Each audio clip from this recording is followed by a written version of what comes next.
कथा भगवान श्री कृष्ण ने कहा, मनुष्य को बुद्धि और ज्ञान मुझसे ही प्राप्त होते हैं। राधे राधे। जैसा मैं तो मनी तो पानी सबका स्वागत करते हैं। इस प्रसंग का वर्णन श्रीमद् भगवद गीता मिलता। भगवान श्री कृष्ण कहते हैं कि जो भी मनुष्य को बुद्धि और ज्ञान प्राप्त होते हैं वह केवल और केवल मेरे द्वारा ही प्राप्त होते हैं। कोई भी व्यक्ति मोह से तभी उठ सकता है जब उसके मन में क्षमा, सत्य और अहंकार का नाश हो चुका हो, सुख और दुखों से वह परे हो चुका हो, तभी वह व्यक्ति मोह से उठ सकता है, अन्यथा नहीं। जबकि मोह मनुष्य के जीवन को बंधन में बांध देता है। वह कर्म बंधन में इस प्रकार से बंधने लग जाता है कि वह उससे निकलना नहीं चाहता है। ऐसा नहीं है कि मनुष्य को मनुष्य से ही मोह हो जाएगा या सांसारिक भौतिक चीज़ों से ही मोह हो जाता है। कई बार मनुष्य को ईश्वर से भी मोह हो जाता है, ईश्वर के उस प्रति विग्रह से मोह हो जाता है, जैसे उनकी मूर्ति या फिर उनकी कोई बनाई हुई छवि जो उसके हृदय में बैठ चुकी होती है। जब मनुष्य उस चीज़ से मोह उत्पन्न कर लेता है तो वह मनुष्य सदा सर्वदा ही उसके मोह में बंधा रह जाता है। इसलिए ईश्वर कहते हैं कि अपने मन की शक्ति को हमेशा मनुष्य को बढ़ा कर रखना चाहिए, अपनी चेतना को इस प्रकार से दृढ़ करके रखना चाहिए कि वह मनुष्य अपनी चेतना से बाहर ना आ सके। यानी कि उसके मन में जो चेतना है, यानी कि उसके मन में जो स्मरण है, याद है भगवान की, वह ही बस रह जाए। वह इस संसार की किसी भी भौतिक चीज से परे रहकर और भगवान का स्मरण और चिंतन करता रहे। जब भगवान को वह अपने अस्तित्व में ढूंढ लेता है, यानी अपने अंदर के ईश्वर को जगा लेता है, तो वह मनुष्य ही ईश्वर को पाने में समर्थ हो जाता है। किसी भी प्रकार से किसी भी मनुष्य को अपने मन के चिंतन को ही भगवान में विलीन कर लेना चाहिए। यानी कि उसके मन में मन, कर्म और वचन, यह तीनों चीज विद्यमान होने चाहिए। जब मनुष्य अपने मन में मन, कर्म और वचन से ईश्वर को पा लेता है, ईश्वर को भजने लग जाता है, तो वह व्यक्ति कभी भी किसी भी प्रकार से सांसारिक भौतिक सुखों की ओर अग्रसर नहीं होता है। उसको भौतिक चीज़ें या सांसारिक चीज़ें लुभाती नहीं हैं। वह कभी भी इन चीज़ों में तत्पर नहीं रहता है। लेकिन एक बात और यहाँ मुझे बताने में बड़ी अच्छी लग रही है कि एक भोला भाला व्यक्ति जो कभी कोई गंदी बातें नहीं समझता है या फिर बहुत गहरी मजाक, जो गंदा मजाक हो वैसा नहीं समझता है, ऐसा व्यक्ति जो होता है या फिर आपकी चालाकियों को नहीं समझता है, तो आप याद रखना वह भोला नहीं है, बल्कि अपने पूर्व जन्म के अच्छे कर्मों के कारण से वह व्यक्ति अपना ब्रह्मचर्य का पालन कर रहा है। ब्रह्मचर्य का पालन केवल शरीर से नहीं होता है, ब्रह्मचर्य का पालन मन, कर्म और वचन से होता है। उसके मन में गंदे विचार ना आए, किसी के कहने पर भी ना आए, वह गंदे विचार के बारे में ना ही सोचे, ना ही बोले और ना ही करे। इस क्रिया को करने पर जब ये इन नियमों का पालन किया जाता है तो भगवान कहते हैं कि वह व्यक्ति पूर्ण रूप से ब्रह्मचर्य कहलाता है। और यह ब्रह्मचर्य व्यक्ति को भोला भाला और मन से शुद्ध बना देता है, जबकि संसार उसे बेवकूफ़ समझती है। वो व्यक्ति कम बोलता है, इसका यह मतलब नहीं है कि वह बेवकूफ़ है। हो सकता है आपसे परे होकर उसके अंदर में कोई ज्ञान पनप रहा हो और आपसे ज़्यादा वो ज्ञानी हो, संसार के भेदभाव को आपसे ज़्यादा समझता हो। इसीलिए वह आपके बातों को तूल नहीं देता है, यानी आपकी बातों को बार बार दोहराता नहीं है। कोई भी भोला भाला व्यक्ति इतना भोला नहीं होता है कि वह किसी के भी बातों में आ जाए, और आ भी अगर जाता है तो वह किसी भी प्रकार से इस संसार के बंधन में नहीं फंसता है। इस तरह से भगवान कहते हैं, बुद्धिर ज्ञान सम्मोह क्षमा सत्यम दमः समः सुखम दुखम भवो अभावो भयम चा भय मेव च अहिंसा समता तुष्टिस्तपो दानम यशो अयसः भवन्ति भावा भूतानां मत एव पृथग्विधाः। बुद्धि, ज्ञान, संशय तथा मोह से मुक्ति, क्षमा भाव, सत्यता, इंद्रिय निग्रह, मन निग्रह, सुख तथा दुख, जन्म मृत्यु भय, अभय, अहिंसा, समता, तुष्टि, तप, दान, यश तथा अपयश, जीवों के ये विविध गुण मेरे ही द्वारा उत्पन्न होते हैं। भगवान कहते हैं कि इन सब का कारण मैं ही हूँ, और जो व्यक्ति मुझे समर्पित कर देता है, अपने आप को मेरी भक्ति में लग जाता है, उन्हें ये गुण मैं प्रदान कर देता हूँ ताकि वह संसार से ऊपर उठ सके, मुझ तक पहुँच सके। जीवों के अच्छे या बुरे गुण कृष्ण द्वारा उत्पन्न होते हैं और यहाँ पर उनका वर्णन किया गया है। बुद्धि का अर्थ है निर्क्षीर विवेक करने वाली शक्ति, और ज्ञान का अर्थ है आत्मा तथा पदार्थ को जान लेना, यानी किसी भी चीज़ को जान लेना। विश्वविद्यालय की शिक्षा से प्राप्त सामान्य ज्ञान मात्र पदार्थ से संबंधित होता है। यहाँ इसे ज्ञान नहीं स्वीकार किया गया है। ज्ञान का अर्थ है आत्मा तथा भौतिक पदार्थ के अंतर को जानना। आधुनिक शिक्षा में आत्मा के विषय में कोई ज्ञान नहीं दिया जाता है, केवल भौतिक तत्वों का तथा शारीरिक आवश्यकताओं पर ध्यान दिया जाता है। फलस्वरूप शैक्षिक ज्ञान पूर्ण नहीं है। यानी ये भगवान यहाँ समझाना चाह रहे हैं कि जो मनुष्य स्कूल की शिक्षा और हाई स्कूल की शिक्षा पूर्ण करता है, ये जरूरी नहीं कि उसे ज्ञान प्राप्त हो जाए, वह तो सामाजिक ज्ञान है। समाज में रहने के लिए जो उसे जिन चीज़ों की आवश्यकता है उन चीज़ों के ऊपर वह कार्य करता है, उन्हीं चीज़ों को वह पढ़ता है, वही उन्हीं चीज़ों को जानता है। लेकिन सबसे अच्छा ज्ञान तो मन को जानना है, आपके भीतर में बैठे हुए परमात्मा को जानना है। जब तक आप उन्हें नहीं जान लेते हैं तब तक आप ज्ञानी नहीं कहलाते हैं। कोई भी व्यक्ति इस तरह का ज्ञानी नहीं हो सकता है, और ज्ञानी तभी हो सकता है जब तक वह ईश्वर को अपने आप को समर्पित न कर दे, ईश्वर के लिए वह ईश्वर का गुणगान न करने लगे, ईश्वर के लिए जीने न लगे। इस तरह से भगवान कहते हैं जब तक वह मेरे लिए कार्य न करेगा, मेरे साथ न रहेगा और मेरे बनाए हुए नियम पर नहीं चलेगा, मुझे नहीं भजेगा, तब तक उसे पूर्ण ज्ञान नहीं प्राप्त हो सकता है। असम्मोह अर्थात संशय तथा मोह से मुक्ति तभी प्राप्त हो सकती है जब मनुष्य झिझकता नहीं है और दिव्य दर्शन को समझता है। वह धीरे धीरे निश्चित रूप से मोह से मुक्त हो जाता है। हर बात को सतर्कता पूर्वक ग्रहण करना चाहिए। आंख मूंद कर कुछ भी स्वीकार नहीं करना चाहिए। क्षमा का अभ्यास करना चाहिए। मनुष्य को सहिष्णु होना चाहिए और दूसरों के छोटे छोटे अपराध क्षमा कर देना चाहिए। सत्यम का अर्थ है कि तथ्यों को सही रूप में अन्यों के लाभ के लिए प्रस्तुत किया जाए। तथ्यों को तोड़ना मरोड़ना नहीं चाहिए। सामाजिक प्रथा के अनुसार कहा जाता है कि वही सत्य बोलना चाहिए जो अन्यों को प्रिय लगे, किंतु यह सत्य नहीं है।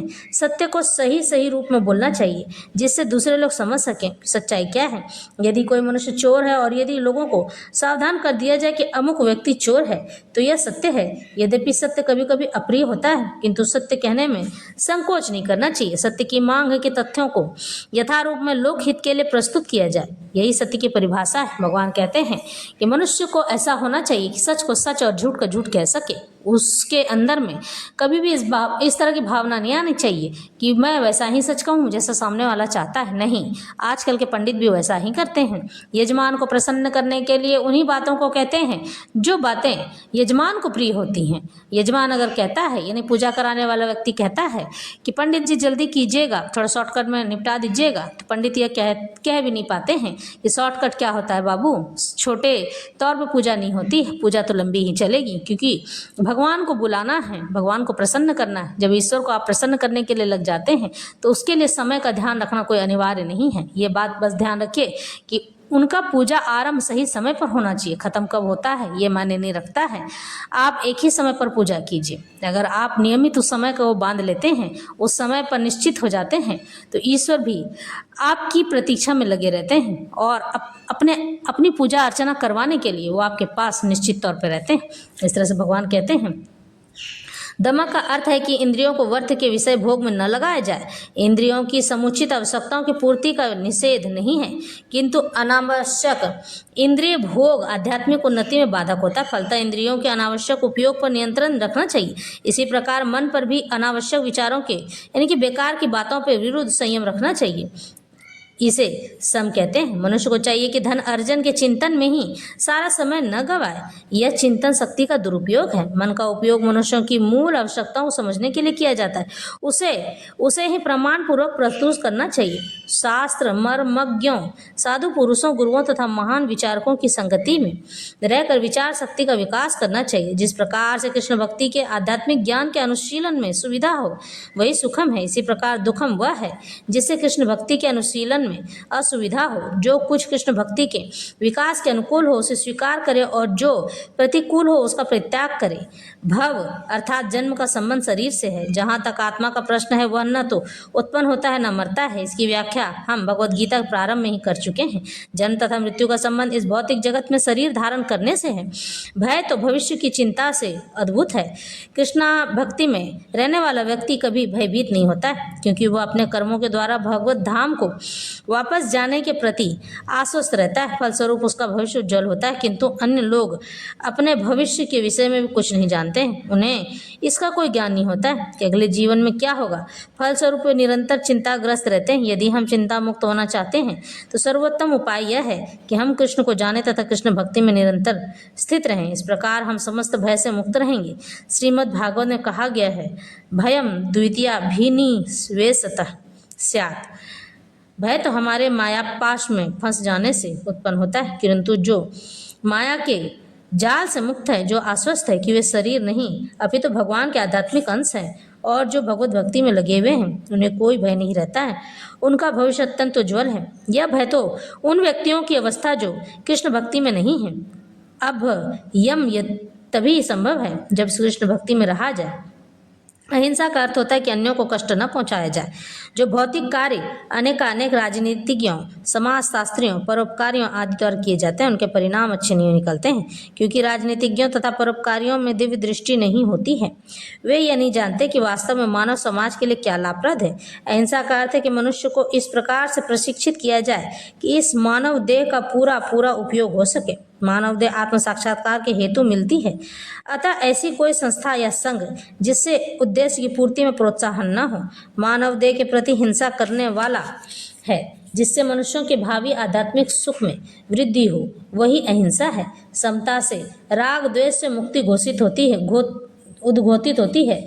ना तो अत्यधिक राग अच्छा होता है और ना अत्यधिक द्वेष ही। इस भौतिक जगत को राग द्वेष से रहित होकर स्वीकार करना चाहिए। जो कृष्ण भक्ति को संपन्न करने में अनुकूल हो उसे ग्रहण करें और जो प्रतिकूल हो उसका त्याग कर दें। यही समता है, यही समानता है। कृष्ण भक्ति में युक्त व्यक्ति को न तो कुछ ग्रहण करना होता है, न त्याग करना होता है। उसे तो कृष्ण भक्ति संपन्न करने से में उसकी उपयोगिता से प्रयोजन रहता है। तुष्टि का अर्थ है कि मनुष्य को चाहिए कि अनावश्यक कार्य करके अधिकाधिक वस्तुएं एकत्र करने के लिए उत्सुक न रहे।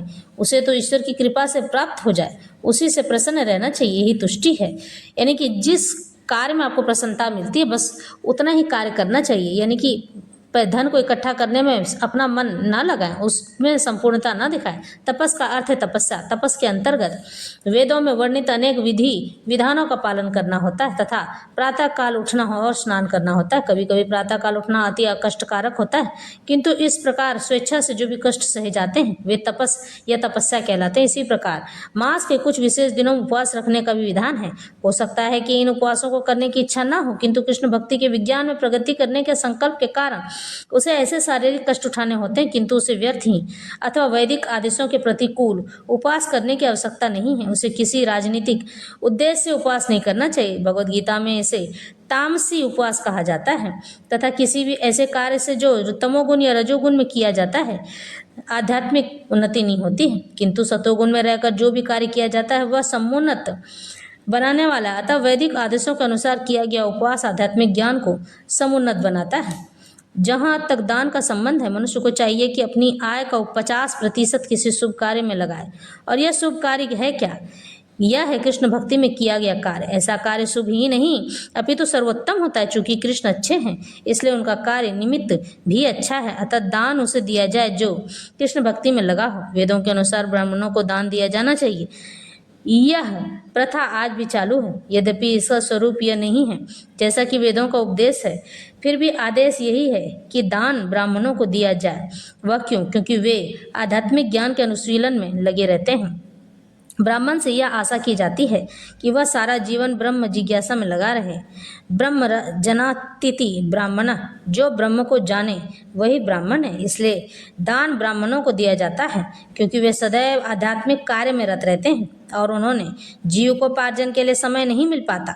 वैदिक साहित्य में सन्यासियों को भी दान दिए जाने का आदेश है। सन्यासी द्वार द्वार जाकर भिक्षा मांगते हुए धनार्जन के लिए नहीं अपितु प्रचारार्थ ऐसा करते हैं। वे द्वार द्वार जाकर गृहस्थों को अज्ञान की निद्रा से जगाते हैं। चूंकि गृहस्थ गृह कार्यों में व्यस्त रहने के कारण अपने जीवन में के वास्तविक उद्देश्य को कृष्ण भक्ति जगाने को भूले रहते हैं। अतः यह सन्यासियों का कर्तव्य है कि वे भिखारी बनकर गृहस्थी के पास जाएं और कृष्ण भक्ति होने के लिए उन्हें प्रेरित करें। वेदों का कथन है कि मनुष्य जागे और मानव जीवन में जो प्राप्त करता है उसे प्राप्त करे।